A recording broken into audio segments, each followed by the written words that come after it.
चलिए, unique success में आज हम लोग बात करते हैं कृषि की। पिछले 6 दशक, लगभग 60-70 साल से हमारा देश आजाद है और हमारी जो अर्थव्यवस्था का मेन आधार बना हुआ है जो क्षेत्र, वो कृषि ही है।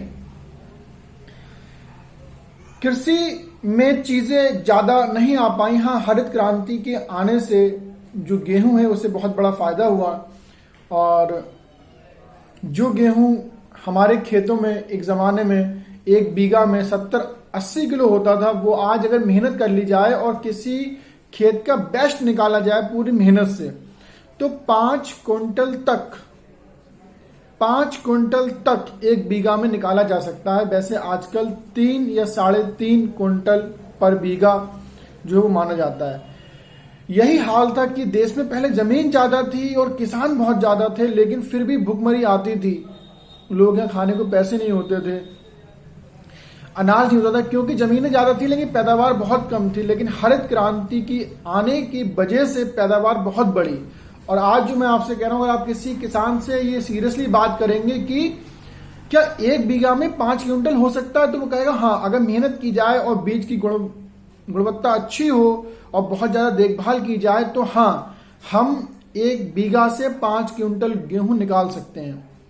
तो इसी सीरीज को मैं आपको समझाते हुए आज रवि की फसलें समझाऊंगा और खरीफ की। कंफ्यूजन क्या रहता है, रवि की फसलों की जो सीरीज स्टार्ट होती है उसमें गेहूं, चना, जौ, सरसों, तुरैया और मटर आदि आते हैं। खरीफ में आपके धान, ज्वार, बाजरा, मक्का, कपास, गन्ना, सोयाबीन, अरहर आदि आती हैं। तो हम कभी कभी भूल जाते हैं कि रबी खरीफ में गेहूं खरीफ का है या गेहूं रबी का है, या धान रबी का है या खरीफ का है। तो मैं आज आपको यही समझाऊंगा। देखिए, कहीं ना कहीं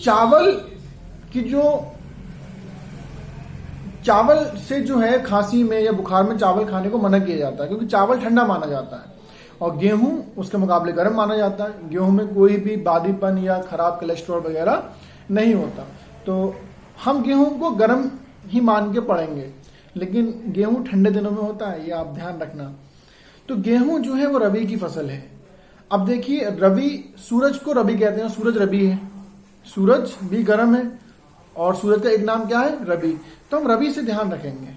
ज्यादा आप इस पे नहीं जाना कि सर वोकैबुलरी में क्या कह रहे हैं, वैसे रियल में होता क्या है, मैं आपको याद करने का तरीका बता रहा हूं कि जो गेहूं जो है वो रबी की फसल है और धान खरीफ की फसल है।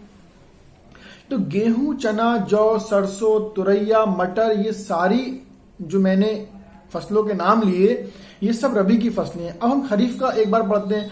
आपका धान, ज्वार, बाजरा, मक्का, कपास, गन्ना, सोयाबीन, अरहर, ये सब आती हैं आपकी खरीफ की फसलों में। अब देखते हैं जायद। देखिए, जायद का मतलब ज्यादा से याद रखना, ठीक है। वैसे तो मेन फसलें होती हैं किसान की, धान कर लिया, गेहूं कर लिया, लेकिन वो बीच बीच में अपना सब्जी भी करता है उस खेत में, दालें भी करता है, तरबूज, खरबूज, ककड़ी, खीरा, ये सब चीजें आपके जायद में आ रही, मतलब उसको कुछ ज्यादा मिलता है। मेन फसलें जो हैं वो क्या है आपकी, रबी और खरीफ की। जायद यानी ज्यादा, तरबूज, खरबूज, ककड़ी, खीरा, ये सब किस में आएगा, जायद में। अब देखते हैं नकदी। नकदी का अपना एक माइंड सेट ये रखना, याद करने का तरीका मैं आपको बता रहा हूं। नकदी का मतलब ये होता है कि महंगी फसलें। याद करने का तरीका है कि मत ले लेना कि ये हमें क्या पढ़ा रहे हैं उल्टा सीधा। तो नकदी में आप अपना माइंडसेट ये रखना कि जिनके रेट ज्यादा मिलते हैं, जैसे गेहूं तो 20, 21 या 25 रुपए किलो, 19 रुपए किलो, 18 रुपए किलो या 20 रुपए किलो, बस यही रेट चलता है अभी एट प्रेजेंट। लेकिन अगर हम बात करें दाल की, तो दालें जो हैं वो 200 रुपए किलो, 180 रुपए किलो, 100 रुपए किलो, 150 रुपए किलो, कितना अंतर है, यानी महंगी चीज।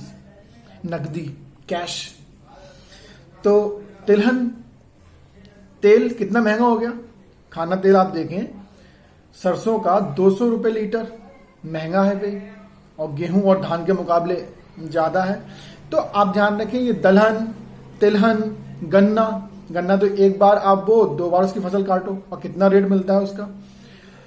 चुकंदर से चीनी बनती है, वो भी अच्छे रेट में चला जाता है। चाय तो अगर आपने पढ़ा होगा भूगोल को ढंग से या फिर एनवायरमेंट के अंदर, तो चाय का पौधा तो ऐसा, जैसे गन्ना तो हम एक बार लगाएं और 2 बार फसल काटते हैं, लेकिन अगर ढंग से इसका पौधा चाय का लगा दिया जाए तो 80 साल तक ये पौधा चलता है। यानी एक बार लगाओ और तरीके से इससे 80 साल तक कमाओ। वैसे अगर नहीं भी ढंग से चलोगे और इतनी देखभाल नहीं रहेगी, नॉर्मली चलोगे तो 50 साल तो उसका पौधा रहता ही है। लेकिन मैंने कहा था अभी कि नॉर्मली 1 बीघा में आपका 3 या 3.5 अब निकलता है, पहले तो 80-90 किलो निकलता था। ऐसे ही अगर चाय के पौधे की देखभाल कर ली जाए तो वो पौधा जो है वो 80 साल तक चलता है, यानी 1 नस्ल 2 नस्ल तो पूरी खा लेंगे।